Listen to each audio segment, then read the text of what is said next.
George Washington is earning his own money and purchasing his own land by age 17. The whole point of the West was to acquire title to land, but hold on to it. And in 10 or 20 years, as the American population grew, that land would become more valuable. To your right. Come on now. And this was the basis for more fortunes in American history than any other way of making money.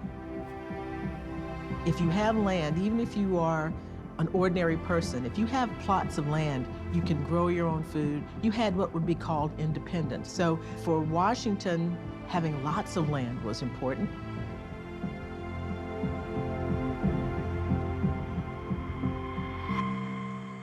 But his goals are about to be derailed.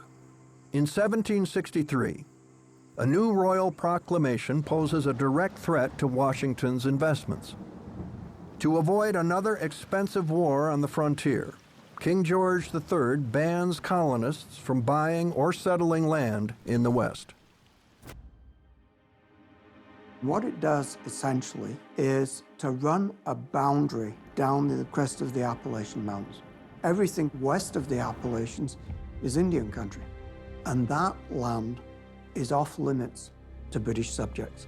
This just upset the plans of Washington and every other American who was thinking of the West as, by this time, almost an American entitlement.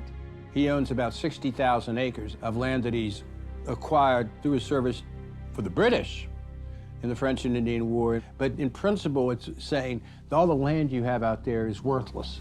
So, having had his ambition to be a great military man frustrated by British prejudice against the provincials, the rules seem to indicate that the British looked on Americans as second-class subjects. So if the British Empire isn't good for you militarily and it's not good for you economically, what else is there? This proclamation kicks off a decade of crackdowns on colonists' ambitions. It's followed by a slew of new taxes. Taxes that will help Britain pay off its debt from the French and Indian War. Boston was at the cutting edge of opposition to British law, starting with the Stamp Act. Everything that's paper, currency, newspapers, all being taxed. This was a new kind of tax on goods that were in the colonies as opposed to things that were being imported.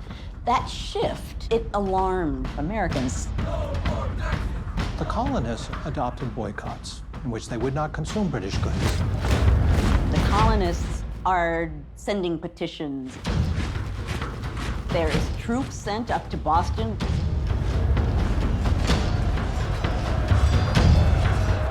Will the Americans come to blows over this?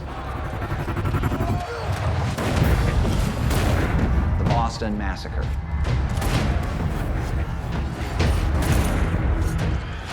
American colonists killed by British fire.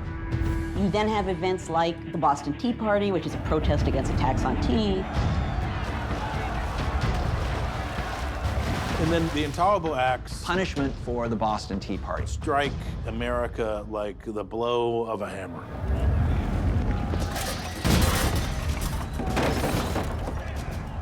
The British have revoked the Charter of Massachusetts. They've closed the port of Boston. People in other colonies are very much watching what's going on there, and they're thinking, that could happen here. The cause of Boston now becomes the cause of all America. And that's when we see George Washington become a reluctant revolutionary. Washington considered himself to be British.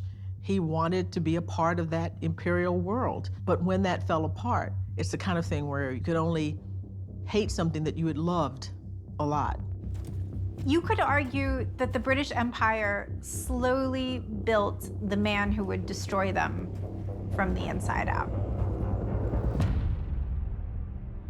Washington is a believer that the British Empire intends to enslave the American population.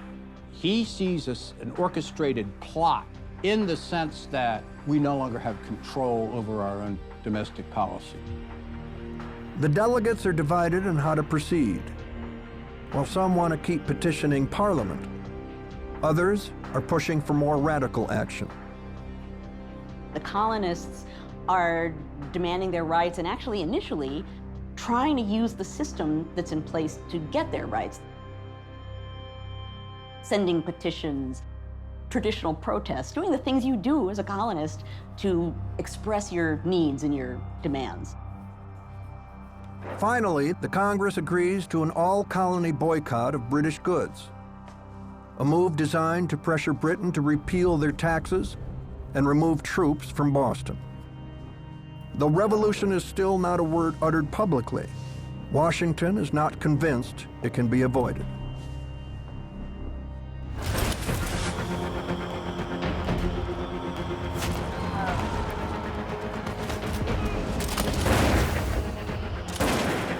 The following spring, Washington's fears are realized at Lexington and Concord.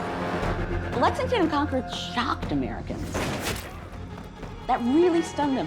What does that mean if your own government now is firing upon you? Until this point, most colonists were willing to say, if you could just wind back the clock, then all will be well. All these people, including Washington, reached some point when they thought, you know, we just cannot remain part of the British Empire.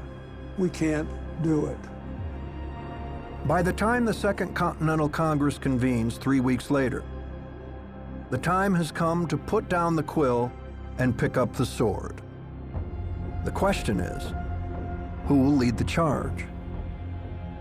We need a military figure to go up to corral events and really become a commander of some kind of an army, whatever that army is going to be.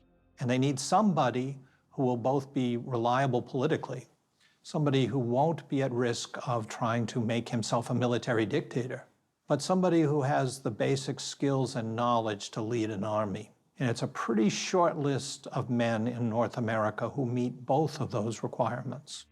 One of the most experienced is Horatio Gates, a British-born veteran who'd served on the frontier, married an American, and decided to stay. He has held the King's Commission. He has been a commissioned officer. He's seen fighting, perhaps even more than Washington has. But Gates was not a Virginian. And a lot of people, including John Adams, understood that Virginia, which was the largest colony at the time, needed to be invested in the war cause. And the best way to get Virginia invested was to put a Virginian at the very top. It's important to Washington to be able to tell himself that he's not ambitious. It's important for him to be able to say, I'm not campaigning for this job. That complicated cocktail of public projection, of balancing private ambition with the greater good, was something that Washington did as brilliantly as any American ever did. I mean, there wasn't a large number of folks with the kind of stature that he had. If not him, who?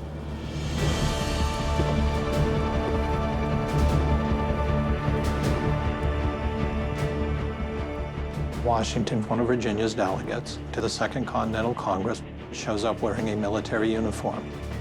It reminds people he has military experience. If you need a commander, look no farther. He is going to have to build this army, in effect, from himself down, by appearing to be the man of confidence, even when almost nobody else has confidence in the cause. Washington fell in love with the country that was being created, and he was prepared to fight for it and die for it.